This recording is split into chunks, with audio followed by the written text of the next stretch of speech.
आज का टॉपिक नहीं सुनने आता है क्या? टॉपिक सभी के लिए बहुत रुचि वाला है और है भी हम सबके बहुत जीवन के लिए ज़रूरी। तो आज का टॉपिक है 18 अध्याय। तो पहले तो ये क्वेश्चन उठता है कि 18 अध्याय बाबा ने क्यों कहा। तो आप सबको ये मालूम होगा कि आप 5000 वर्ष पहले जब ब्राह्मण बने थे, पहले भी बने थे ना, तो जब 5000 वर्ष पहले आप ब्राह्मण बने थे और इतना श्रेष्ठ कार्य किया, ऊंची स्थिति में स्थित रहे, तो उसका यादगार तो बनता ही है। तो आप सभी का 5000 वर्ष पहले जो कर्म किया, जो अभी भी रिपीट कर रहे हैं, तो उसका यादगार द्वापर में शास्त्र बनते हैं। और जो हम लोगों ने अभी या कल्प पहले दिव्य कर्म किए, चरित्र जिसको कहते हैं, तो उसका यादगार या चित्र भी बनते हैं और चरित्र के लिए शास्त्र बनते हैं, जिसको कहते हैं विशेष भारत का यादगार गीता और भागवत। तो शिव बाबा ने जो ज्ञान सुनाया, उसका शास्त्र बना गीता, और जो हम सब बच्चों से दिव्य चरित्र किया, उसका शास्त्र बना भागवत। समझ में आ रहा है ना आप सबके? तो मुख्य 2 शास्त्र हैं, और तो कई होंगे, लेकिन उससे हम लोगों का कोई विशेष कनेक्शन नहीं है। गीता और भागवत हम लोगों का विशेष यादगार है। तो जो गीता है, जिसमें भगवानों महावाक्य लिखा हुआ है, वाच्य लिखा हुआ है, तो वो गीता के जो अध्याय बनाए हैं, चैप्टर बनाए हैं, वो 18 है। इसीलिए बाबा ने 18 अध्याय जो गीता का है, हमारा ही यादगार, उसमें 18 अध्याय में क्या है कि पहले तो अर्जुन को भगवान ने ज्ञान दिया। अभी अर्जुन कौन है? अर्जुन कौन है आप बताओ? यहाँ अर्जुन बैठा है कोई? हाँ, अर्जुन कोई बैठे है? हाँ, आप सभी अर्जुन हो ना? आप सभी अर्जुन है, क्योंकि अर्जुन का अर्थ है अन्य लोग, अलौकिक लोग। अर्जुन का अर्थ ये है, साधारण नहीं लेकिन अलौकिक। तो हम सभी जो है और जन, अर्जुन का अर्थ है और जन, माना जो साधारण जन है ना, साधारण लोग हैं, उनसे न्यारा। तो हम सभी क्या है? हम सभी अभी अलौकिक बन गए हैं ना। हमारा लौकिकपन तो खत्म हो गया, तो अभी हम सभी अलौकिक बन गए हैं, दुनिया से न्यारे बन गए हैं। इसीलिए हम सब अर्जुन हैं। और हम लोगों के लिए अर्जुन यानी हम बच्चों के लिए जो है, वो शिव बाबा के ज्ञान सुनाता है। तो गीता में पहले जो अध्याय 17 अध्याय जो सुनाए हैं यादगार में, उसमें मिक्स तो है ना बहुत, लेकिन उसका जो थोड़ा बहुत बाबा हम लोगों को कहते थे, जैसे आटा गूंथते हैं ना, तो आटे में कभी कभी नमक डालते हैं टेस्टी बनाने के लिए। यहाँ आपने देखा होगा कभी कभी ये जो परोठे वगैरह बनाते हैं ना, उसमें थोड़ा नमक डाल देते हैं। तो आटे में इतना बहुत आटा हो और उसमें थोड़ा सा नमक आप मिक्स कर दो तो आपको पता पड़ेगा? बहुत थोड़ा सा उसमें मिक्स हो जाएगा और पता भी नहीं पड़ेगा।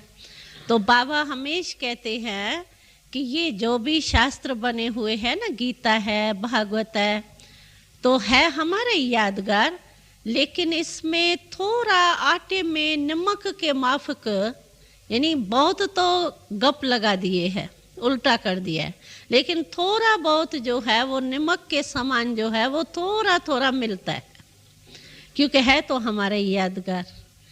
तो आटे में नमक माफक थोड़ी थोड़ी बातें जो हैं वो हमारे से मिलती हैं। तो जो 17 अध्याय उसमें लिखे हुए हैं, उसमें तो अर्जुन जो है ना उसकी युद्ध दिखाई है। उन्होंने तो स्थूल युद्ध दिखा दी है, लेकिन है वास्तव में हमारी ये सूक्ष्म युद्ध, माया से युद्ध है, नख कौरों से युद्ध है, लेकिन माया से युद्ध है। तो पहले पहले अर्जुन जो है 17 अध्याय तक तो उसको जैसे ही भगवान सुनाता जाता है ना, तुम शरीर नहीं हो, तुम आत्मा हो, शरीर को भूलो, फिर संबंधियों को भूलो, तो वो बेचारा बीच बीच में जैसे नहीं कोई वो जंप देता रहता है ना, इसी रीति से उसके शास्त्र अगर गीता में बैठ के पढ़ो तो बहुत हंसी भी आती है। तो अर्जुन को इतना भगवान ज्ञान सुना रहा है और फिर भी कहता है मेरा मोह नष्ट ही नहीं होता है।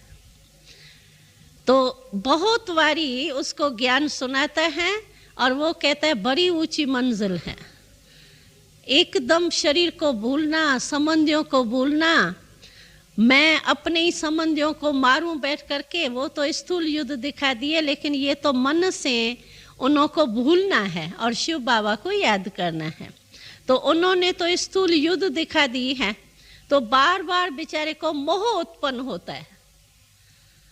तो मोह उत्पन्न होने के कारण वो अपने संबंधियों को, देह के संबंध को जो है, वह देह को जो है वो भूल नहीं सकता है। तो 17 अध्याय जो दिखाया है गीता में, उसमें बार बार अर्जुन को भगवान जो है वो कहता है नष्टो मोहा बनो, और उसका मोह नष्ट नहीं होता। बार बार कहते हैं अभी ये क्या करूं, अभी कैसे करूं, अभी ये करूं, अभी ऐसे करूं। जैसे यहाँ भी कभी कभी कोई क्वेश्चन करते हैं ना, बाबा आप तो कहते हो तो कर्मातीत बनो, लेकिन बने कैसे? बन ही नहीं सकते।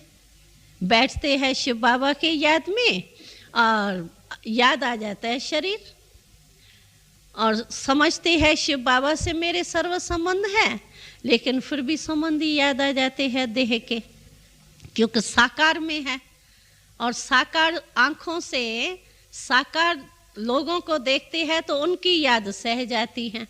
और ये जो है पहले तो मैं आत्मा बनूं, क्योंकि आत्मा बनने के बिना तो बाबा याद आ ही नहीं सकता है।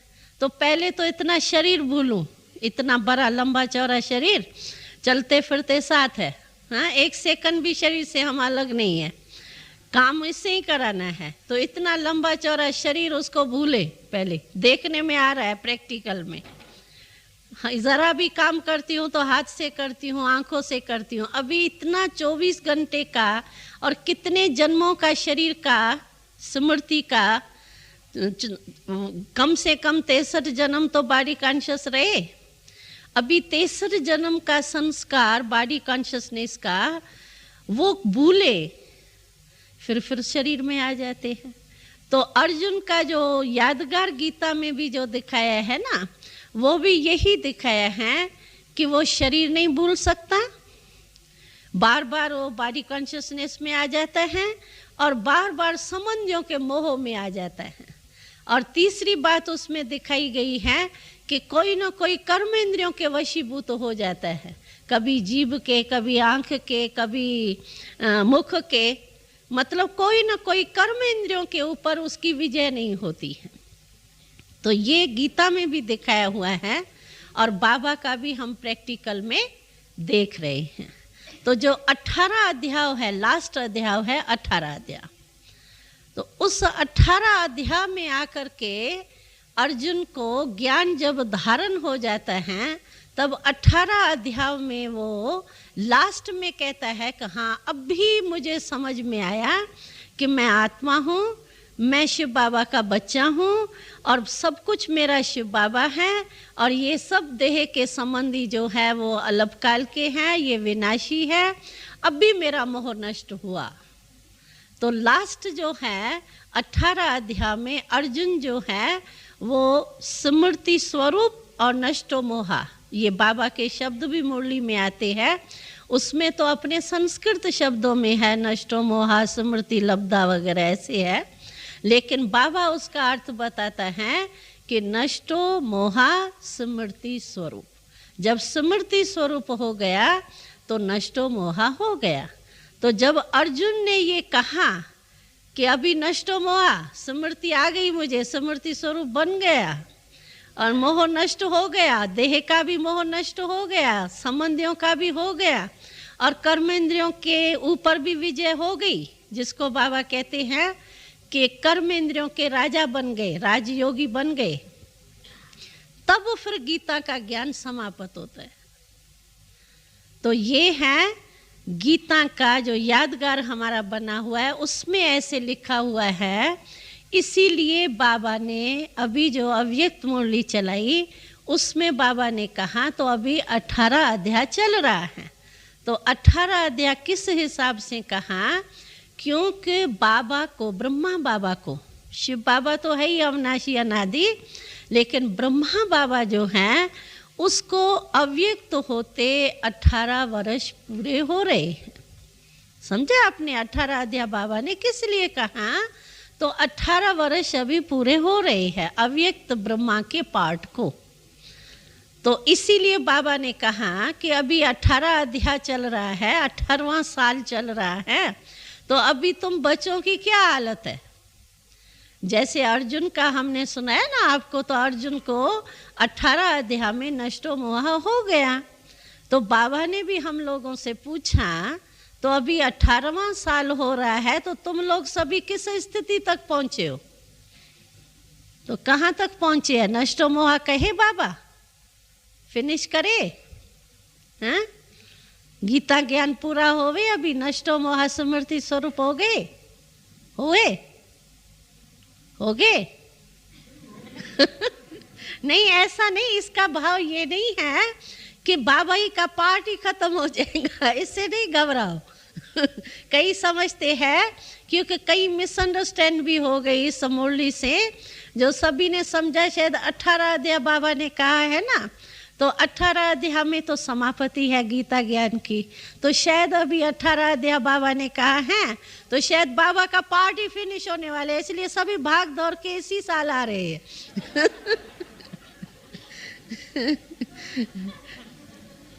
वो समझते हैं पता नहीं अभी बाबा का पाठ चलेगा या नहीं चलेगा, तो बाबा का ये भाव नहीं है तो चलेगा नहीं पाठ, लेकिन बाबा का ये है कि तुम लोग नष्टो मोहा बनेंगे तभी तो फिर दूसरों की सेवा करेंगे ना। अगर तुम अपने में ही नष्टो मोहा बनाने में ही बिजी होंगे तो दूसरे को टाइम कैसे देंगे? तो ये नहीं आप समझना कि नष्टो मोहा कहेंगे बाबा को, हाँ नष्टो मोहा हो गए तो बाबा कहेंगे चलो मैं तो जाता हूँ, ये नहीं है भाव। तो बाबा का मतलब ये है, एक मुरली भी बाबा ने चलाई थी, आप लोगों ने मैं समझती हूँ ध्यान से पढ़ी भी होंगी, सुनी भी होंगी। तो बाबा ने कहा कि अभी अपने प्रति समय लगाने का पाठ पूरा करो। अपने प्रति तो बहुत समय लगाया, चाहे 1 वर्ष का कोई है चाहे 50 वर्ष का है, क्योंकि 50 वर्ष तो हो गए, हम लोगों ने तो 50 वर्ष के चरित्र देख लिए और सुन भी लिए। तो इसीलिए 50 वर्ष जो हैं वो हमारे इस ईश्वरी विश्वविद्यालय के सेवाओं को, सेवा भले पीछे शुरू हुई लेकिन स्थापना का तो 50 वर्ष हो गए ना। तो इसीलिए बाबा कहते हैं कि चाहे 1 वर्ष में आप आए हो, 1 वर्ष के हो, 10 मास के हो, क्योंकि कई 10-10 मास के भी आए हैं, हमने देखा 6 मास के भी आए हैं, 10 मास के भी आए हैं। तो भले आपको 10 वर्ष हुए, हमको 50 वर्ष हुए, लेकिन जब विनाश का समय आएगा, समाप्ति का समय आएगा, तो हमको 50 वर्ष हुए तो आपको एक्स्ट्रा 50 और नहीं मिलना है। विनाश एक ही टाइम आना इसीलिए आप ऐसे नहीं समझना। तो इन लोगों को 50 वर्ष मिले तो कम से कम हम जो अभी आए हैं, 6 मास वाले आए हैं या 10 मास वाले आए हैं, उन्हों को भी कुछ टाइम तो मिलेगा ना। तो आपके लिए ये परिवर्तन का टाइम नहीं ठहरेगा, वो तो इकट्ठा ही होना है। चाहे किसको 50 वर्ष हुआ है, चाहे कोई उसी समय 1 मास में भी आवे। हो सकता है जब परिवर्तन का समय आवे और उस समय भी कोई 1 मास वाला भी हो, लेकिन समय तो रुकेगा नहीं। किसके लिए? आप 1 साल पहले आए या 2 साल पहले आए, तो ड्रामा में आपका पार्ट ही 2 साल पहले का था, उसको क्या करेंगे? लेकिन इसमें दिल शिकस्त होने की बात नहीं है। भले 2 साल के बाद आए आप, अभी सिर्फ 2 साल मानो कल विनाश हो जाता है और आप कहेंगे हमको तो 10 मास हुए हैं। बहन जी, अभी तो गीता ज्ञान 50 वर्ष का भी नहीं हुआ, तो हमको तो 10 मास हुआ है, हमको तो 6 मास हुआ है। लेकिन क्या है कि बाबा ने इतना ड्रामा में अच्छा राज रखा है जो कोई भी उल्हेना बाबा को नहीं दे सकता है, चाहे 10 मास वाला हो, चाहे 50 वर्ष वाला हो। क्यों? इसका राज बाबा हमेशा मूल्यों में सुनाता है कि जो पहले 50 वर्ष वाले हम लोग निमित्त बने, बाबा का ड्रामा में भाग्य मिला हम लोगों को, तो जो 50 वर्ष से चल के आ रहे हैं, उन्होंने तो सारे पढ़ाई की, शिव बाबा के साथ साथ इन्वेंशन देखी।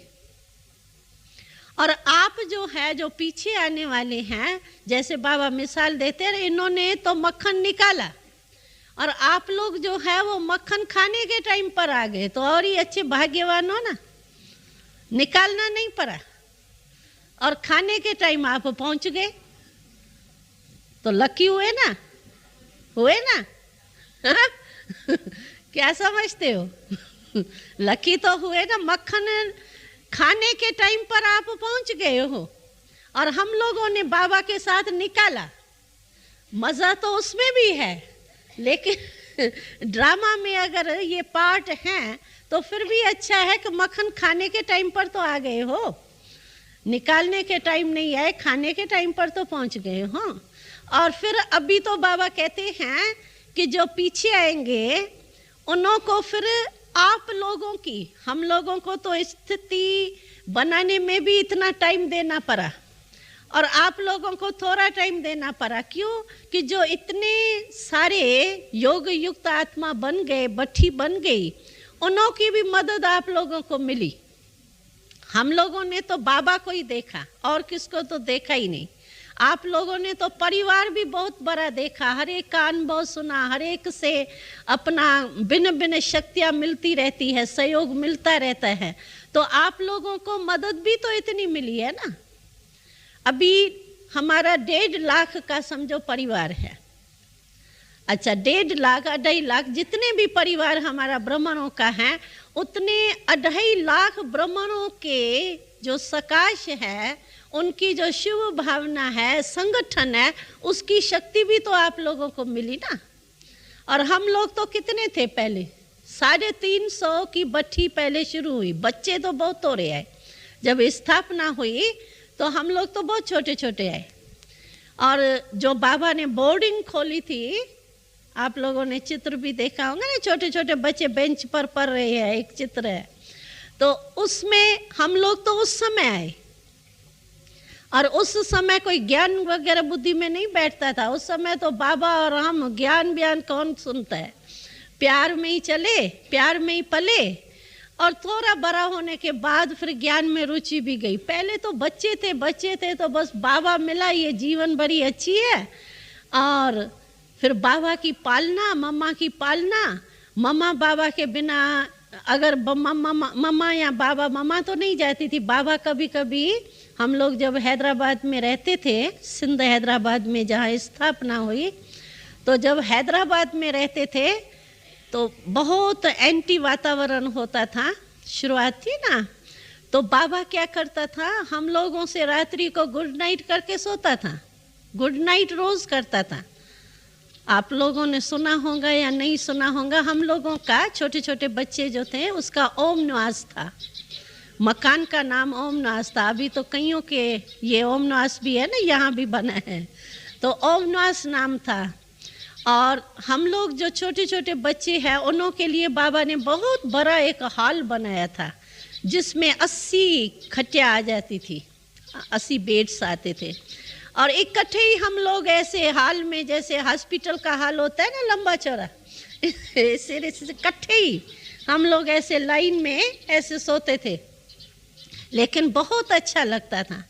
और हम लोगों की रात्रि की सीन इतनी बढ़िया होती थी, क्योंकि वहाँ गर्मी बहुत होती थी ना, तो मच्छर भी होते थे। तो हर एक को मच्छरदानी में अंदर सुलाते थे। और हम छोटे थे तो हमारे पालना के लिए जो हैं वो हमारी टीचर्स और कुछ संभालने वाली जैसे माताएं होती है वो फिक्स थी, मुकर्रर थी। तो वो रात्रि को हमेशा हम लोगों को नाइट ड्रेस जो है हमको निकाल के देंगी। हम लोग अलमारी में हाथ नहीं लगाते थे, क्या पहनना है क्या नहीं पहनना है, टूटा है फूटा है क्या है, हम लोग कुछ नहीं। राजकुमारियों के माफिक हम पलते थे।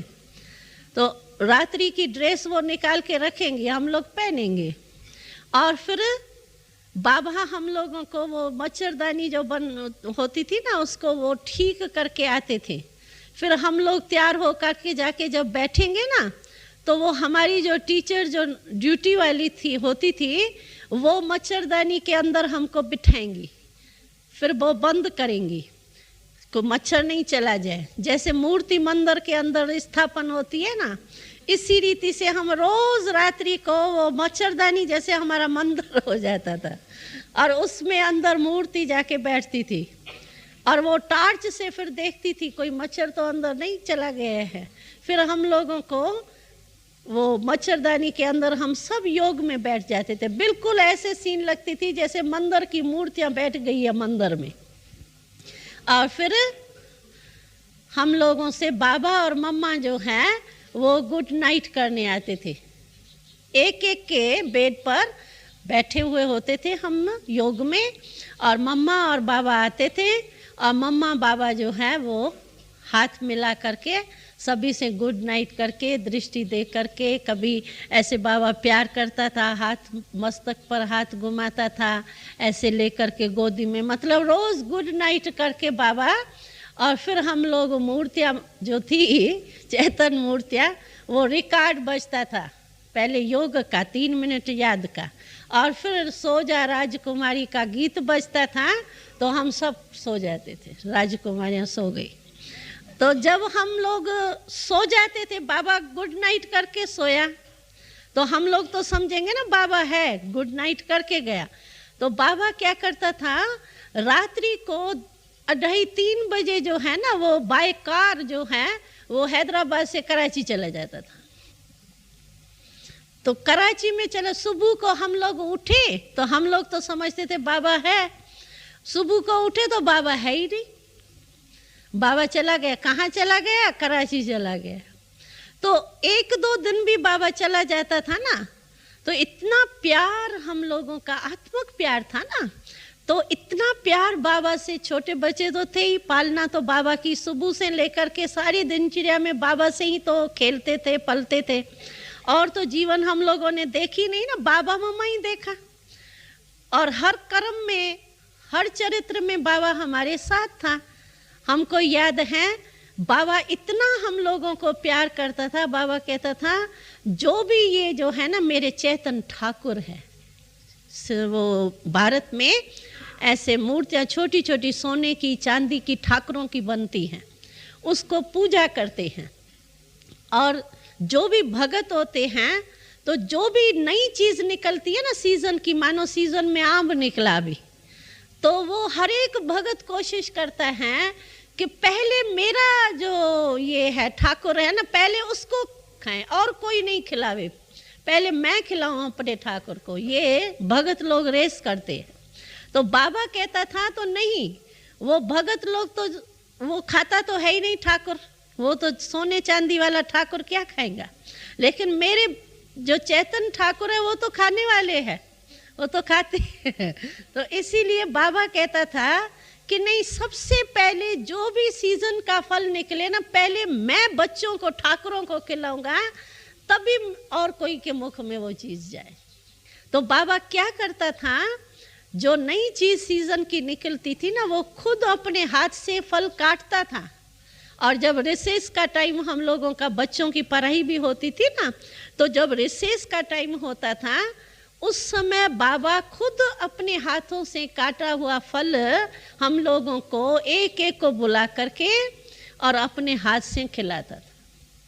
तो इतना बाबा का हम लोगों में प्यार और हम लोगों का भी बाबा में प्यार। तो जब रात्रि होती थी तो सो जाते थे, और सुबह को अगर बाबा चला गया तो हम लोगों को ऐसे लगता था जैसे कि पता नहीं कोई चीज शरीर से निकल जावे ना, तो शरीर कैसा लगता है, कमजोर कमजोर जैसे। तो इसी रीति से ऐसे लगता था जैसे कि आज पता नहीं क्या हो गया, बाबा चला गया, जैसे एक पता नहीं कौन कहाँ चले गए। नहीं तो सारा दिन तो हम बाबा से रहते ही थे, लेकिन फिर भी अगर एक दो दिन बाबा नहीं मिलता था तो ऐसे लगता था तो हमारे को पता नहीं क्या कोई खो गई है हमारे से चीज। तो इतना हम लोगों का बाबा से प्यार था, और बाबा ने भी पालना जो हम लोगों की वो बड़े एक सने से। तो हम लोगों को पहले ज्ञान व्यान नहीं कोई समझ में आता था, बस ये सिर्फ बाबा कहता था ना आत्मा समझ करके, तभी योग वगैरह शब्द भी नहीं था, राजयोग या कोई योग शब्द ही नहीं था। तभी तो हम कहते थे बस शांत स्थिति में बैठना। ये ओम शांति वगैरह ये शब्द नहीं था, ओम का शब्द था, लेकिन ये योग है, ये है, ये इतनी ये डिटेल की पढ़ाई जो है, कमेंट्री से योग में बिठाओ, ये करो, ये सब आपके होते हुए है। बाकी हम लोग जो है वो प्यार से ही बस आत्म अभिमानी हो गए, मेहनत नहीं करनी पड़ी हमको, बस मन को टिकाओ बैठ करके मैं आत्मा हूँ, मैं ज्योति हूँ, इतनी मेहनत ही नहीं करनी पड़ी। बस हम लोगों को तो बाबा ने कहा तुम आत्मा हो, हम हो गए, बाबा ने कहा तुम मेरे हो, हम हो गए, बस सहज योग। लेकिन योग वगैरह शब्द जो है वो इन दोनों में नहीं था, सिर्फ यही कहते थे तो आत्मा बन करके शांत के स्थिति में आत्म अभिमानी शब्द भी नहीं था, ऐसे ही साधारण शब्दों में बोलते थे, बस एकांत में बैठना है, आत्मा हो करके बाबा की याद में बैठना है, बस शांति में बैठना, एकांत में बैठना है। तो इसी रीति से हम आपको सुना रहे थे, तो हम लोगों को भी ज्ञान धीरे धीरे बाबा ने दिया। ये ड्रामा का ज्ञान भी कुछ वर्षों के बाद बाबा ने दिया, पहले ड्रामा का ज्ञान नहीं दिया। पहले सिर्फ आत्मा परमात्मा ये सृष्टि चक्कर का भी इतना ज्ञान नहीं था। धीरे धीरे बाबा ने एक पाठ, दूसरा पाठ, तीसरा पाठ ऐसे पढ़ाया। आप लोग 7 दिन में पढ़ते हो, एक पाठ, दूसरा पाठ, तीसरा पाठ, और हम लोगों को जीवन में ये पाठ धीरे धीरे हम लोगों ने पढ़े। तो जो इतना समय हम लोगों को लगा, ये पढ़ाई पूरी जो है वो भगवान ने हम लोगों के आगे स्पष्ट की, और जो स्पष्ट हो गई वो अभी देखो इस सेंस रूप में आप लोगों को 7 दिन में ही सारा ज्ञान कोर्स मिल जाता है। और हमारा 50 वर्ष का कोर्स हुआ, आपका 7 दिन का कोर्स हुआ, तो आप कितने लकी हो। इसीलिए आप लोगों को कोई कमी नहीं पड़ी है, सब आप लोगों को मिला है और ये स्पष्ट मिला है। लेकिन ये जब समय आएगा, तो बाबा का बात मैं सुना रही थी, तो बाबा कहते थे तो अभी जो पीछे भी आए हैं उन्हों को पावरफुल पढ़ाई मिल रही है, और निकला हुआ सेंस जैसे उन्हों को मिल रहा है, तो उन्हों को एक ड्रामा अनुसार बाबा कहते हैं वरदान है समय को, कि जो लास्ट आए हैं वो अगर फास्ट पुरुषार्थ करे तो फर्स्ट आ सकते, यानी इतने तक आगे जा सकते हैं। ये आप सबको समय के अनुसार जो है वो वरदान मिला हुआ है, वरदाता बाबा का समय को ही वरदान मिला हुआ है। इसीलिए आप लोग ये सोचो कि हम तो 6 मास के अभी आए हैं, पता नहीं विनाश कभी भी हो जाए, तो बस हम इतने में ही रहेंगे। लेकिन 6 मास आपके लिए जो है वो 50 वर्ष से भी ज्यादा है। क्यों?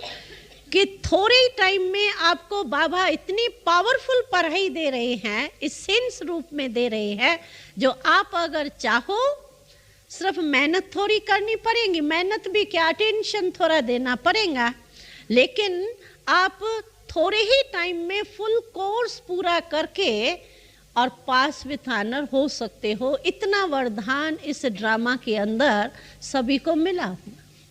इसीलिए आप घबराना नहीं। तो हम तो देरी से आए हैं और 18 अध्याय पूरे हो रहे हैं, लेकिन 18 अध्याय का सार आप लोगों को मिला हुआ है। तो इसीलिए बाबा ने जो ये 18 अध्याय की मुरली चलाई थी, उसमें बाबा का भाव ये है कि अभी अपने प्रति तो समय लगाया, अपने लिए ज्ञान खजाना इकट्ठा किया, अपने लिए योग लगाने की विधि सीखी, निरंतर योगी बने, सहज योगी बने, ये सब किया। लेकिन अभी जो समय है, क्योंकि आप विश्व कल्याणकारी, बाबा ने कहा आप विश्व कल्याणकारी हो, तो विश्व कल्याणकारी तो विश्व का कल्याण कब करेंगे? जब विनाश का टाइम आएगा। अगर विनाश माना परिवर्तन, विनाश माना ये नहीं है कि विनाश हो जाएगा तो कुछ बचेगा ही नहीं, नहीं, कुछ ना कुछ बचेगा, सिर्फ चेंज होगा। इसीलिए बाबा कहते हैं विनाश शब्द के बजाय, विनाश विनाश शब्द सुनते हैं ना लोग तो कहीं घबरा भी जाते हैं, लेकिन विनाश के बजाय परिवर्तन कहो तो वो बहुत अच्छा शब्द है। तो जिस समय परिवर्तन का समय आएगा, उस समय तो हम बैठ करके किसी को ज्ञान नहीं सुना सकेंगे ना। उस समय तो सभी घबराए हुए होंगे, वैराग वृत्ति में होंगे। उस समय तो 1 मिनट में जिनको प्रजा बननी होंगी वो बनेगा।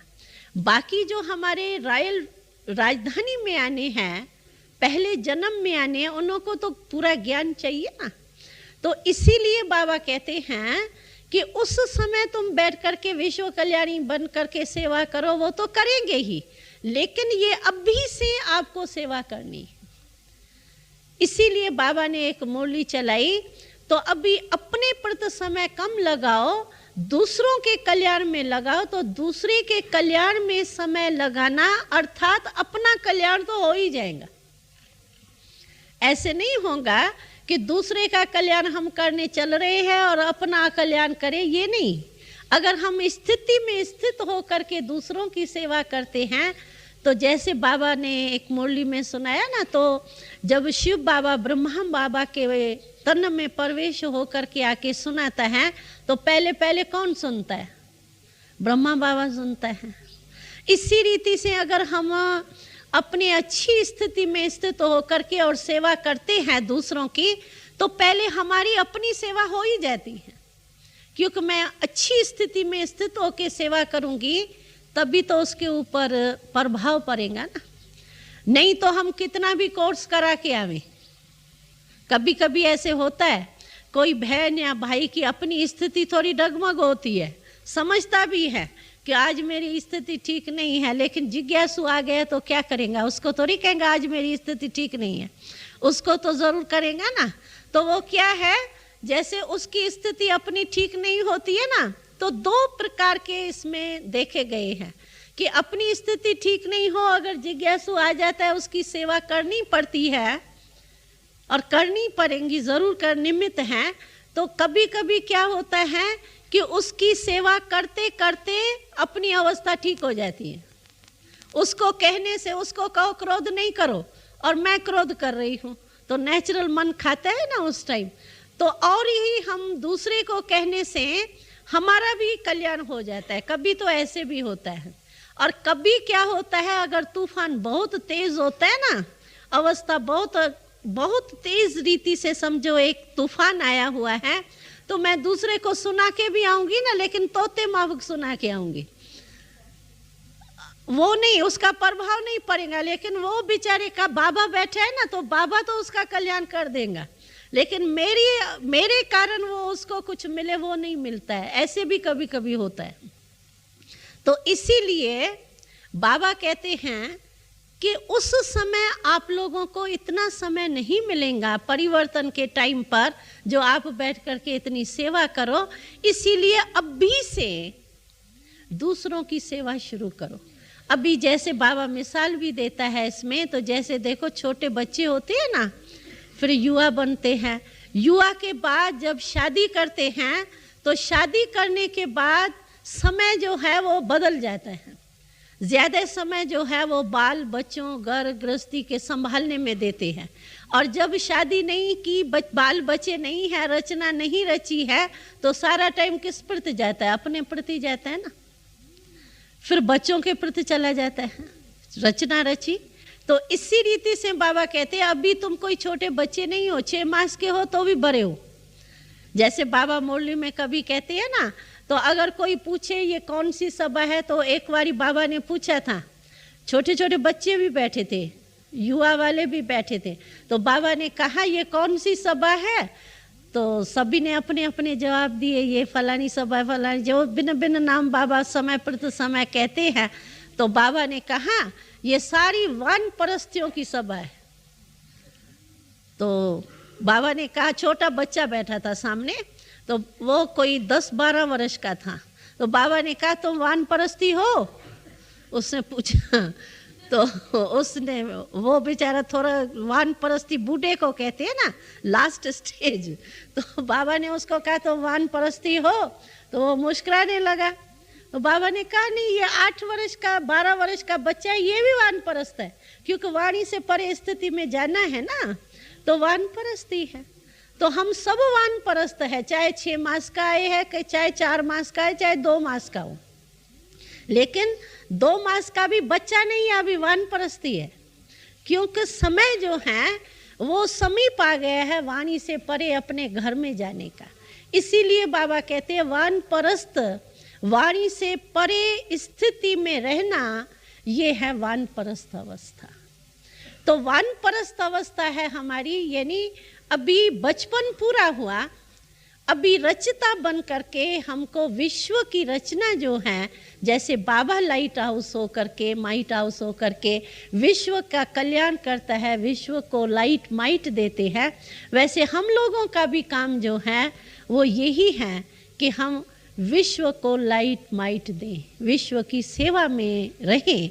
तो इसीलिए बाबा ने ये मुरली चलाई थी। तो अभी अपने प्रति समय ज़्यादा नहीं लगाओ, लेकिन सेवा में समय लगाओ, तो अपना कल्याण जो है, अपनी सेवा जो है वो स्वतः ही आपकी हो जाए। तो इस हिसाब से बाबा कहता है, तो अभी समय समीप आ रहा है, परिवर्तन का समय जो है वो समीप आ रहा है। उस हिसाब से आप देखो तो अभी कितना जल्दी जल्दी प्रजा बनानी है। जैसे एक मुरली में बाबा ने कहा ना, 9 लाख तो सत्युग के शुरू में चाहिए, और हमारे अभी कितने तैयार हुए,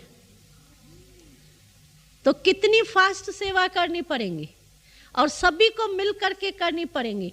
कोई समझे चलो हम तो अभी 6 मास के 8 मास के हैं, जो पहले वाले हैं वही सेवा करें, हम तो अभी आए हैं, लेकिन नहीं, 6 मास वाला है, 8 मास वाला है, लेकिन आप लोगों का लक्ष्य क्या है? किसी से भी पूछेंगे 6 मास वाले से भी, तो आप कहेंगे नहीं हम तो विश्व के राजा बनेंगे। ये नहीं कहेंगे चलो बहन जी मैं प्रजाई बन जाऊंगा, कोई हर्जा नहीं, कोई नहीं कहेगा।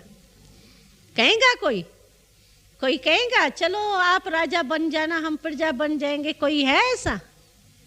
है कोई? है कोई? है कोई प्रजा बनने के लिए तैयार है? हाँ, प्रजा बनेंगे? नहीं ना, कहेंगे नहीं मैं तो लक्ष्मी नारायण नंबर 1 नंबर 2 बनूंगा। हर एक इतना अपना स्वामान रखता है, कहते हम कोई कम थोड़ी बनेंगे, हम भी वही बनेंगे। और राइट भी है ना, क्योंकि बाबा ने हम सबको, चाहे लास्ट वाला है चाहे पहला नंबर जो शुरू से आए हैं, सबको बाबा ने कहा है कि अभी वो चीयर्स गेम होती है ना, बाबा ने मिसाल दिया था, तो चीयर्स गेम देखी है ना, तो उसमें घूमते हैं सब, चक्कर लगाते हैं, कुर्सियों का खेल देखा है ना, तो तो वो चक्कर लगाते हैं, सीटी बजती है तभी जाकर के हर एक सीट पर बैठता है, पहले नहीं बैठ सकता, पहले बैठा तो आउट। और जो अगर सीटी के टाइम में बैठता है तो पास हो जाता है, विजयी हो जाता है। तो इसी रीति से बाबा कहते हैं अभी तो घूम रहे हैं सभी, चेयर्स गेम चल रही है, अभी सीटी नहीं बजी है चेयर्स पर बैठने की, अभी सब खाली पड़ी है। मम्मा बाबा की बात छोड़ो, हाँ? लेकिन अभी सीटी नहीं बजी है।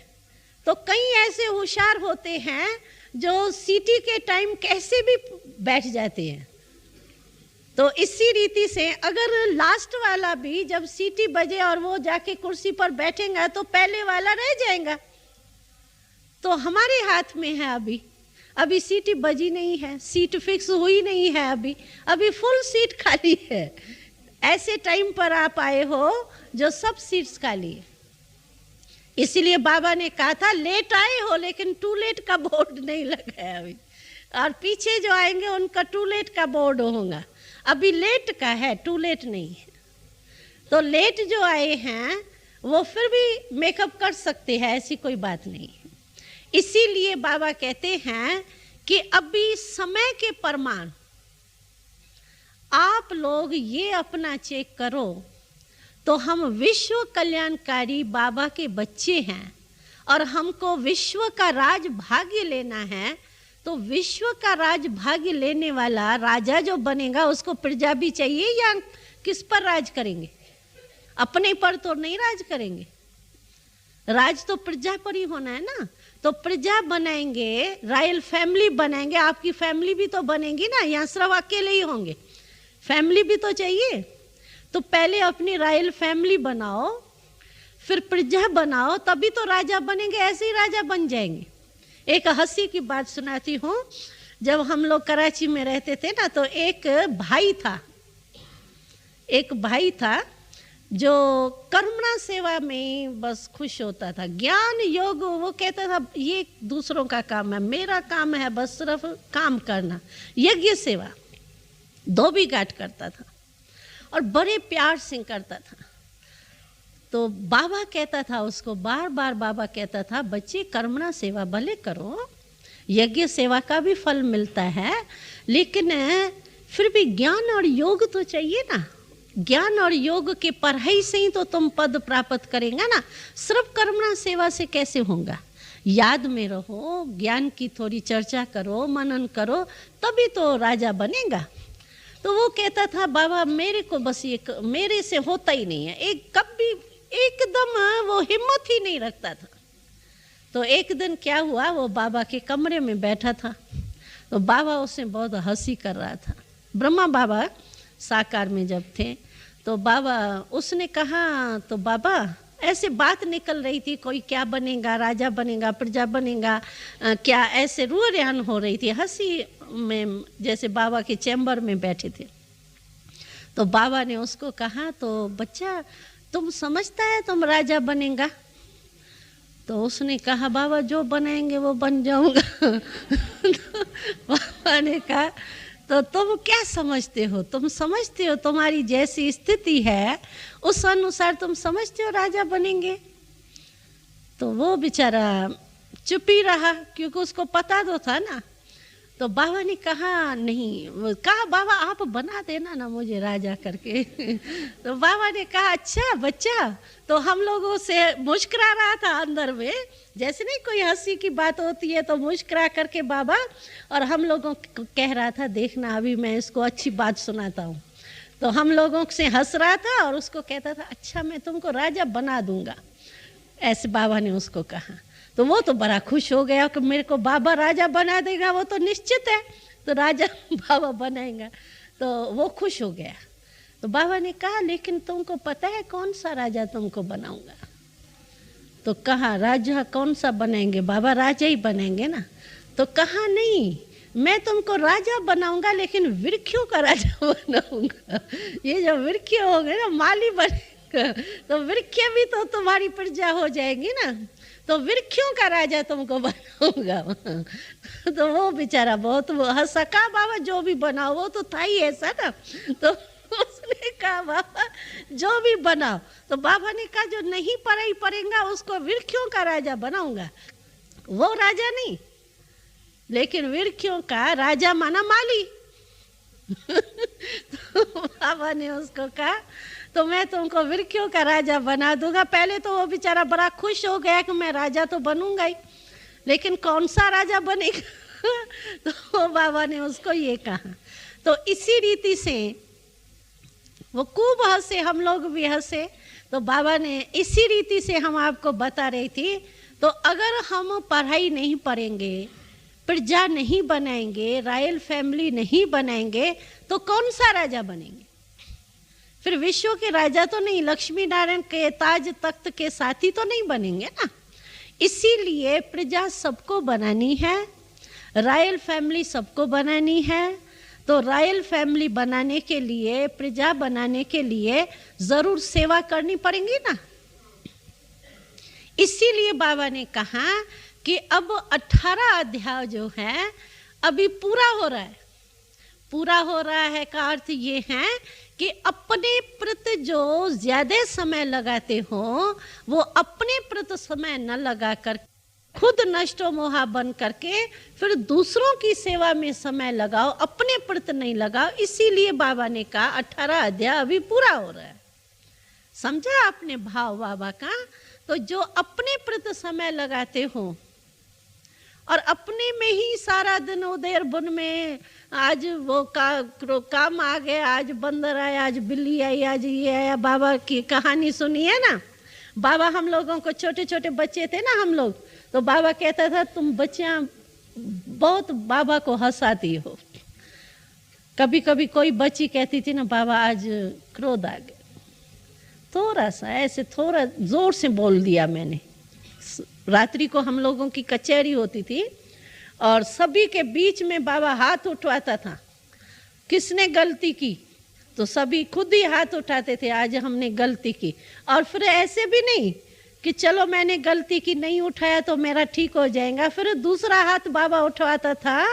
तो देखा सुना किसने किसने गलती की वो खुद नहीं सुना रहा हो, तो जिसने देखा और सुना वो भी हाथ उठाओ। तो जब देखा सुना में हाथ उठेगा तो मेरे को तो शर्म आ जाएगा ना, तो मैंने तो अपनी गलती बताई नहीं। तो खुद हर एक अपने आप ही बता देता था।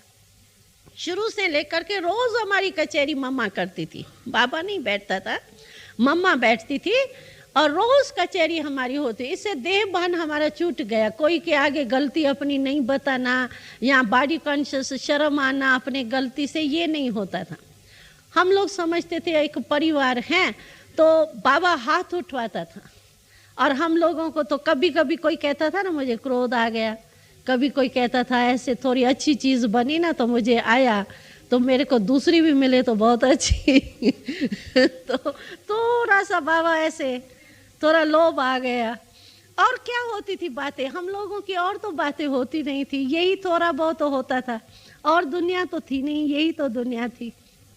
तो कभी कहते थे बाबा थोड़ा सा जोश आ गया, इसको मैंने जोर से बोल दिया, क्या करती हो, ऐसे थोड़ा बोल दिया तो क्रोध हो गया। तो ऐसे फिर बाबा हमको कहानी सुनाता था। बाबा कहते थे एक आदमी था, ऐसी छोटी कहानी बैठ के सुनी भी हो शायद आप लोगों ने। तो बाबा कहते थे एक आदमी था, तो क्या करता था, उसके घर में दरवाज़ा खुला हुआ था, तो वो चूहा आ गया। तो चूहा आ गया तो चूहे को बेचारा निकालने के लिए बाहर वो फंसा करके और चूहे को बाहर फेंकने गया। तो दरवाज़ा बंद करना भूल गया। तो वो चूहे को तो छोड़ने गया और पीछे आया तो बिल्ली बैठी थी। अभी बिल्ली को निकाले तो कुत्ता आ गया, फिर कुत्ते को निकाले तो बंदर आ गया। तो वो बेचारा निकालने में ही लगा रहा। तो बाबा हम लोगों को ये कहानी सुना करके कहते थे, तो देखो तुम बच्चे भी क्या करते हो, कभी कहते हो क्रोध आ गया, क्रोध को निकालते हो तो कहते हो लोभ आ गया, लोभ को निकालते हो कहते हो मोह आ गया। ये तुम्हारी भी ऐसी कहानी है, कुत्ते को चूहे को निकाला तो बिल्ली आ गई, बिल्ली को निकाला तो वो कहेंगे नहीं अभी मेरा योग ठीक लगता है। लेकिन थोड़ा पता नहीं किस में, थोड़ी किस व्यक्ति में थोड़ा लगाव जाता है। अभी दूसरी बीमारी आ गई, चूहा निकला, बिल्ली आ गई, और फिर कहेंगे अच्छा इसमें भी मैं ठीक हो गया। फिर कहेंगे व्यर्थ संकल्प बहुत चलता है, और कुछ नहीं है, व्यर्थ संकल्प थोड़ा चलता है तो कुत्ता आ गया। तो इसी रीति से बाबा कहते हैं कि इस रीति से तो नहीं, इसी में ही तो टाइम नहीं गमाओ ना। चूहे को निकालो तो बिल्ली आ गई, बिल्ली को निकालो तो कुत्ता आ गया। तो इसी में ही अगर आप अपना टाइम गमा देंगे तो रिजल्ट क्या होंगी। टाइम किसके लिए रुकना नहीं है, और टाइम की डेट बाबा को बतानी नहीं है। बाबा ने बताई थी तो कई पूछते हैं, कई समझते हैं 2000 है ना, कई ऐसे भाई बहन पूछते हैं 2000 पूरा होगा ना, तो 2000 के हिसाब से इतना ही समय अभी पड़ा है, बस फिर तो विनाश हो जाएगा। बाबा कहते हैं ये भी नहीं मैं कहूंगा कि 2000 पूरा होगा। अगर मैं ये बता दूं तो 2000 पूरा होने वाला है, तो उस हिसाब से तो तुम कहेंगे 14-15 साल तो अभी परे है, चलो बाकी जो लास्ट का 1 साल होगा उसमें तीव्र पुरुषार्थ कर लेंगे, अभी तो मौज से आराम से चलो। हाँ, तो बाबा कहते हैं इसमें अलबेलापन आ जाएगा। 14 वर्ष तो आप डनलप के तकिए पे सो जाएंगे अलबेले हो करके, चलो पीछे जागेंगे, 1 साल मेहनत कर लेंगे। इसीलिए डेट कभी भी नहीं बताऊंगा। कल भी होने वाला होगा ना तो भी कहूँ बताऊंगा नहीं, 1 घंटा पहले भी होने वाला होगा तो भी नहीं बताऊंगा।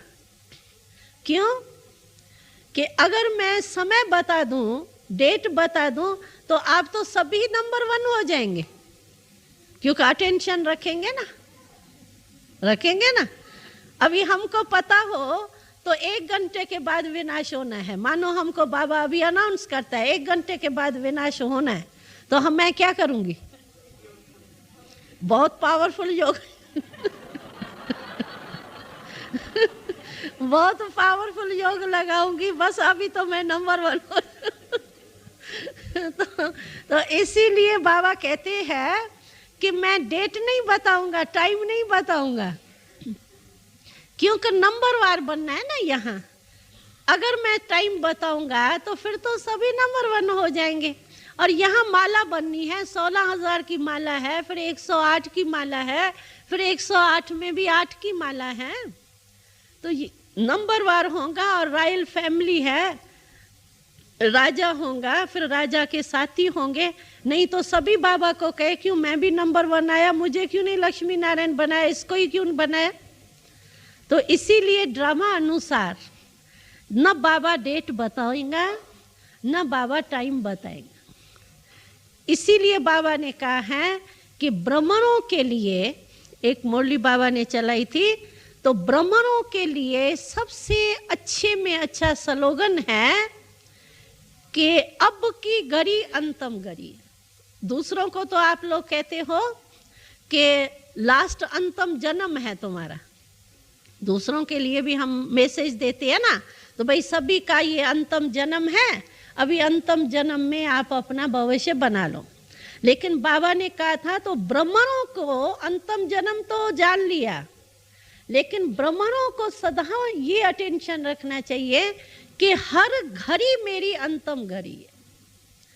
तो जैसे अंतम घड़ी में हमारा क्या ध्यान रहेगा, एवर रेडी रहूंगी ना, तो इसी रीति से हर घड़ी मेरी अंतम घड़ी है, तो मैं एवर रेडी रहूंगी, अलबेली नहीं रही।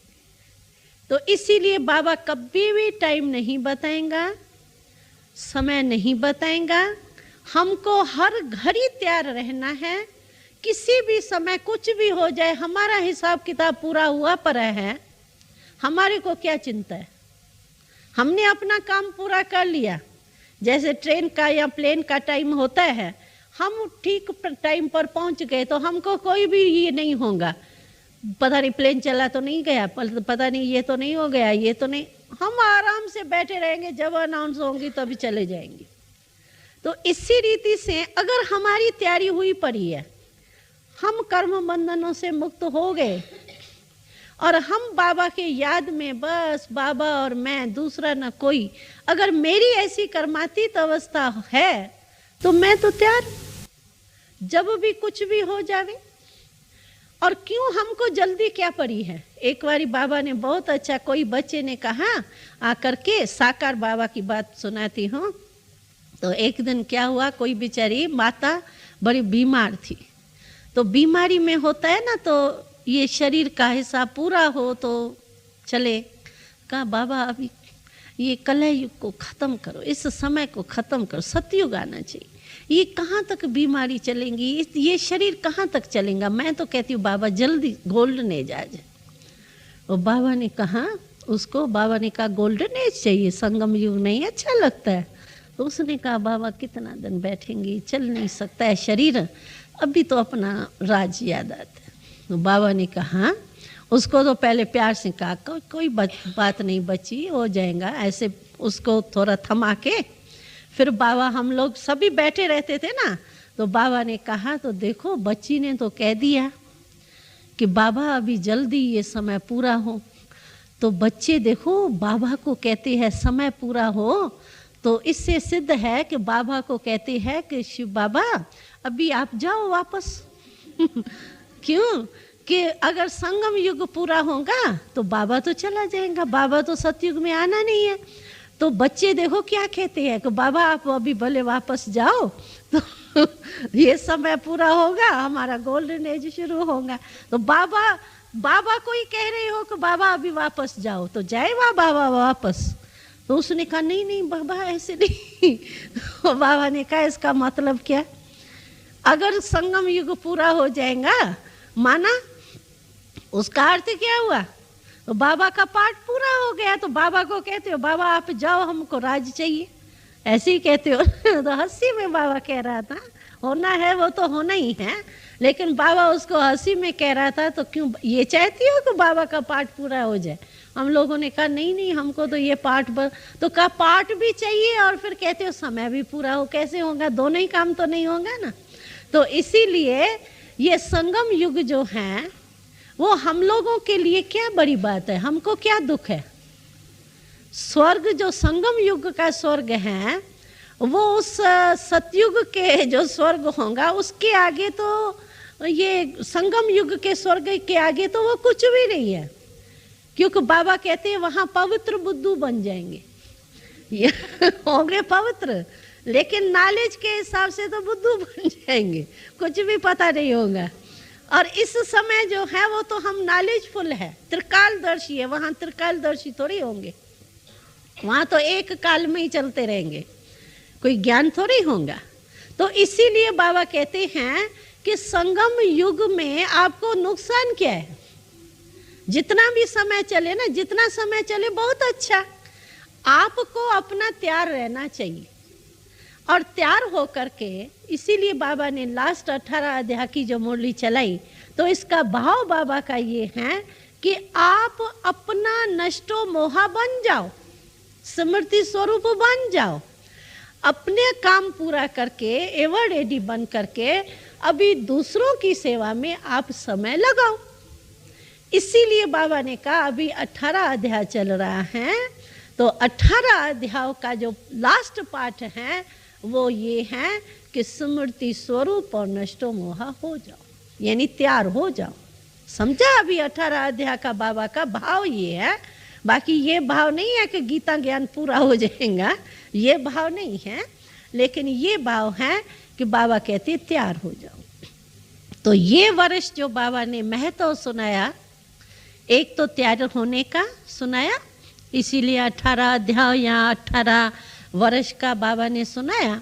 और दूसरा बाबा ने इस वर्ष के विशेष वरदान को हम सबको खास अंडरलाइन किया। वो कौन सी अंडरलाइन की? तो हमारे इस ज्ञान में ये कहा हुआ है कि बहुत काल का पुरुषार्थ जो है वो बहुत काल यानी 21 जन्म, ये बहुत काल का पुरुषार्थ है। संगम युग बहुत काल का पुरुषार्थ यानी बहुत समय से हम लगातार उस पुरुषार्थ में चल रहे हैं।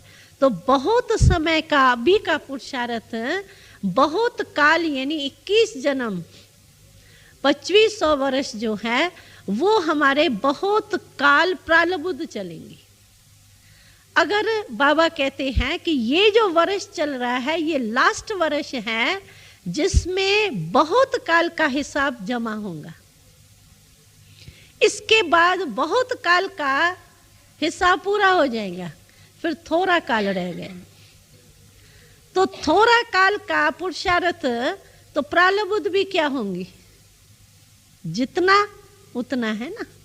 यानी भले एक का पदम गुना है, लेकिन एक का पदम गुना, और अगर आप 2 करते हो तो 2 का पदम गुना इतना ही हो जाएगा ना।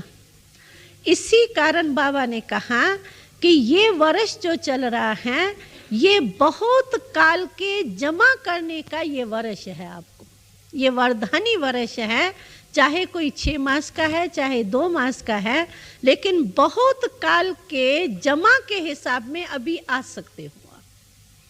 इसीलिए इस वर्ष को जो है वो वरदानी वर्ष समझ करके फुल अटेंशन दे करके बहुत काल का जमा कर दो। आप इस लाइन में आ जाओ, बहुत काल वाले में, तो थोड़े ही टाइम में आप बहुत काल की प्रारब्ध जो है वो प्राप्त कर सकते हो। इसीलिए बाबा ने कहा कि इस वर्ष को जो विशेष वरदान मिला हुआ है बहुत काल का, ऐसे नहीं है कि दूसरे साल के बाद कोई टाइम पूरा हो जाएगा, लेकिन सिर्फ बहुत काल और थोड़े काल का बाबा ने अंतर बताया। तो बहुत काल जो है उसका चांस अभी ये वर्ष में है आप बच्चों को। इसीलिए आप बहुत लकी हो जो बहुत काल के समय पर पहुंच गए हो, जमा कर सकते हो। तो ये जो वर्ष चल रहा है, इससे एक एक सेकंड को अगर आप अच्छी रीति से अपना जमा करो, संकल्प को भी जमा करो, सेकंड को जमा करो अपने पुरुषार्थ से प्रारब्ध में, तो आप बहुत काल के प्रारब्ध के अधिकारी बन जाएंगे। समझा आप लोगों ने बहुत काल की बात? तो बाबा का ये नहीं है मतलब तो समय पूरा हो जाएगा, लेकिन हिसाब ये चेंज हो जाएगा। तो इसीलिए ये जो समय है ये वरदान का वर्ष है, क्योंकि 18 अध्याय पूरे हो रहे हैं, यानी 18 वर्ष पूरे हो रहे हैं। और बाबा अपने पुरुषार्थ के बजाय अभी सेवा विश्व कल्याण की स्टेज के लिए इशारा दे रहे हैं। अपना ही सेवा करो, जमा करो, एक अपना जमा करो और दूसरा प्रजा और रॉयल फैमिली बनाओ, तो ये भी जमा हो जाएगा ना। तो इसीलिए बाबा कहते हैं कि अभी बहुत काल का जो वरदान मिला हुआ है इस वर्ष को, उसका लाभ उठा लो। अगर ये लाभ नहीं उठाएंगे तो फिर आप सोचेंगे तो करना था, ये भी कर लेते थे तो बहुत अच्छा था, लेकिन समय तो बीत जाएगा, फिर तो हाथ में आएगा ही नहीं, और न कि समय किसके लिए रुकेगा। तो इसीलिए बाबा बार बार जो है वो ये इशारा दे रहा है। तो 18 अध्याय समझा अभी क्या है? हाँ, क्लियर हुआ? अभी किसको क्वेश्चन पूछना हो तो पूछो। 18 अध्याय का ये भाव है, बहुत काल का ये भाव है, इसमें अभी कुछ पूछना हो तो पूछो। कि जो कमजोरियां हैं वो भी तो बहुत काल के पुरुषार्थ से खत्म ही हो जाएंगी ना। खत्म करो, बाबा कहते हैं बहुत काल की कमजोरियां जो हैं वो अभी खत्म करो। खत्म करेंगे तब तो फिर जमा का खाता लंबा होगा ना। अगर बहुत काल की कमजोरियां अंत में खत्म करेंगे तो अंत टाइम जो कमजोरियां खत्म होंगी तो प्रारब्ध भी क्या बनेंगी? कमजोरी प्रारब्ध बनेंगी। और जो अगर बहुत समय की कमजोरियां, बाबा ने ये बताया है कि अगर बहुत समय की आपकी कमजोरियां होंगी ना तो अंत के टाइम आपको वो कमजोरी खींचेंगी।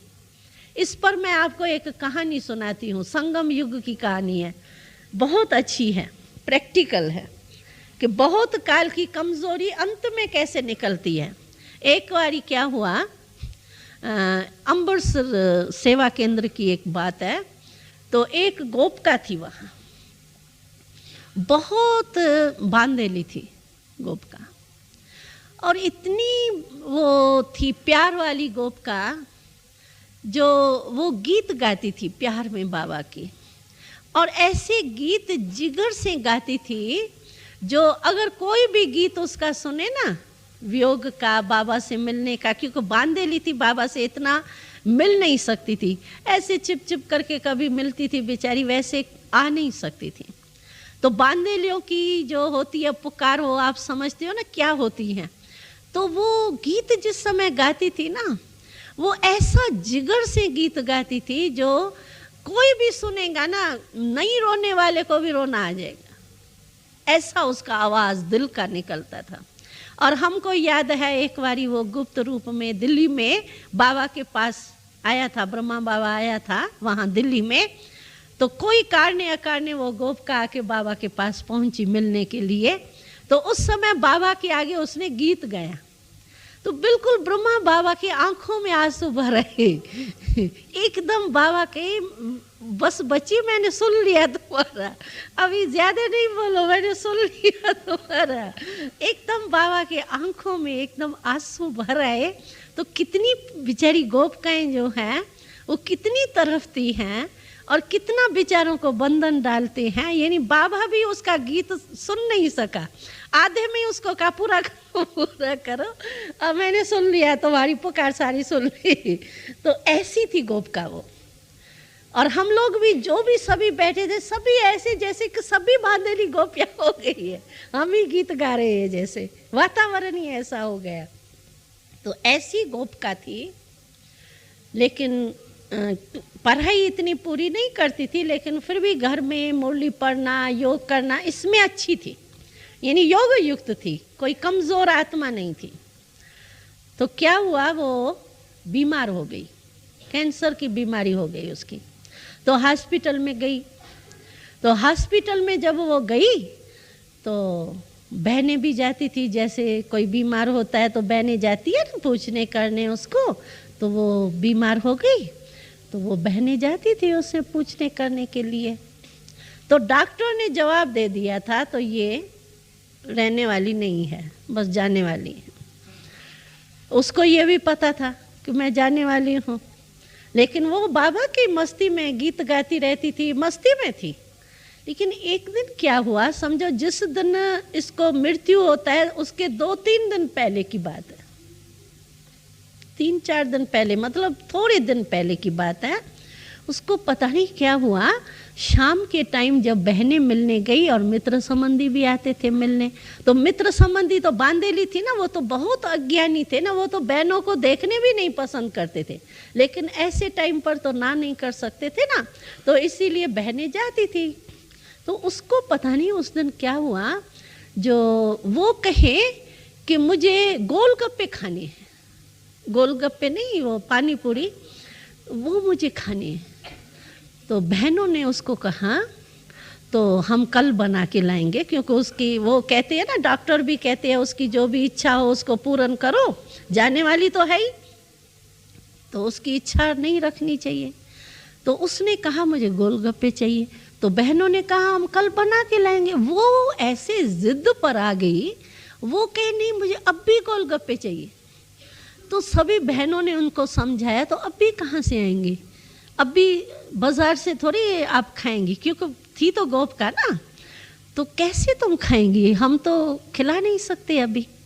उसने कहा कब खाना। वो बहनें उनसे बातचीत करती रही। वो ऐसी जिद पर आ गई, जो उसके संबंधी जो है ना, वो कहे तो आप लोग इसको क्यों रोकते हो, हम इसको खिलाएंगे। तो वो उन्होंने क्या किया, वो इतना, बहनें बहुत समझाए उसको, याद दिलावे, इतने समय की तपस्या तुम्हारी खत्म हो जाएंगी, तो भी वो कहे नहीं मुझे गोलगप्पे खाने हैं। तो उनके जो मित्र संबंधी है, उन्होंने क्या किया, वो गए बाजार में और बाजार से लेके आए। वो गोलगप्पे तो बाजार से ही आ सकते हैं, तो लेके आए वो उसके आगे आए। तो आगे आए तो भी वो ना नहीं करे। बहनें बेचारी बड़ी आश्चर्य खाती रही, ये क्या करती है। तो फिर कोई मित्र संबंधी जो है, उन्होंने उसके जैसे मुख में रखते हैं ना, तो मुख में ऐसे रखा, तो मुख में रखा, अंदर नहीं गया उसके, लेकिन मुख तक आया। फिर उसको पता नहीं क्या हुआ, बहुत रोने लगी वो। मित्र संबंधी भी वायरे हो गए, तो इसको क्या हुआ, हम तो इसके गोलगप्पे ले आए हैं और ये रोती क्यों है। तो मुख तक आए उसके, लेकिन अंदर नहीं गए और रोने लगी। उसको जैसे पश्चाताप होता है ना, उसको फिर स्मृति आई। इतना टाइम नहीं आई उसको, पीछे फिर उसको स्मृति आ गई। तो जैसे ही उसको स्मृति आई ना, वैसे वो रोने लगी। बस वो हटा दिया, वो गोलगप्पे को तो हटा दिया, वो तो हट गए, लेकिन रोने लगी, पश्चाताप के आंसू बहाए, मुझे क्या हो गया, मुझे क्या हो गया। तो बहनों ने कहा अच्छा ठीक है, तुम्हारे अंदर तो नहीं गया ना, अभी चुप करो, खुश रहो। तो भी उसको रोना बहुत आवे, लेकिन उस समय तो वो चली आई बहनें। तो एक दो दिन के बाद उससे पूछा बहनों ने, तो तुमको क्या हुआ? और उसको बार बार ये पश्चाताप हो रहा था ना, मुझे क्या हुआ। तो वो कहती हैं कि मुझे समझ में नहीं आया, ये मुझे क्या माया आई। फिर इसने अपनी हिस्ट्री सुनाई। तो मैं समझती हूँ कि मुझे बचपन से लेके ये चटपटी चीज़ें बहुत अच्छी लगती थी, और कुछ मुझे अच्छा नहीं लगता था, लेकिन वो उसमें खटाई मिठाई होती है ना, तो ये चटपटी चीज़ जो है ना, ये मेरे को बहुत प्यारी लगती थी। तो मैं समझती हूँ ये बहुत समय का जो मेरा ये वासना थी ना इस चीज़ में, तो वो अंत में मेरे को पता नहीं कैसे आके निकली। तो प्रैक्टिकल ये मिसाल है जो हम लोगों ने को वहाँ अमृतसर वाली बहन ने आके सुनाई सारी कहानी। तो देखो, अगर बहुत काल की कहाँ भी हमारा संस्कार भरा हुआ होगा, कोई भी चीज़, चाहे देह में अपने हो, देह की भी तो आकर्षण होती है ना, अपने को सजाना, अपने को आराम से रखना, ये भी तो होता है ना। देह की हो, चाहे कोई देह के कर्म इंद्रियां की विशेष हो, चाहे कोई संबंध में हो, चाहे कोई संस्कार हो मानो। तो अगर बहुत काल की कोई भी कमजोरी हमारी होंगी, तो बाबा कहते हैं बहुत काल की कमजोरी जो है वो अंत में किसी भी समय आपको धोखा दे सकती है। इसीलिए उस बहुत काल के कमजोरी को कट करो। अगर बहुत काल की कमजोरी को कट नहीं करेंगे, अभी से परिवर्तन नहीं करेंगे, तो अंत मते सो गति होंगी ना, तो अंत में आपको वही आकर के विघ्न रूप पड़े तो सारी कमाई क्या। इसीलिए बाबा ने कहा कि बहुत काल की जो कमजोरियां हैं उसको पहले चेक करो, अपने आप ही चेक करो और उसको चेंज करो, तो फिर आपका भविष्य जो है, बहुत काल की प्रारब्ध जो है वो बहुत श्रेष्ठ होंगी और अच्छी। आया ना, स्पष्ट हुआ ना। ये है बहुत काल की कमजोरी, इसकी कहानी प्रैक्टिकल है ये, ठीक है। अच्छा, अभी टाइम भी हो गए हैं, हाँ? स्पष्ट हुआ, पॉइंट तो स्पष्ट हो गई ना, ठीक है। अभी वो रिकॉर्ड भी बज रहा है।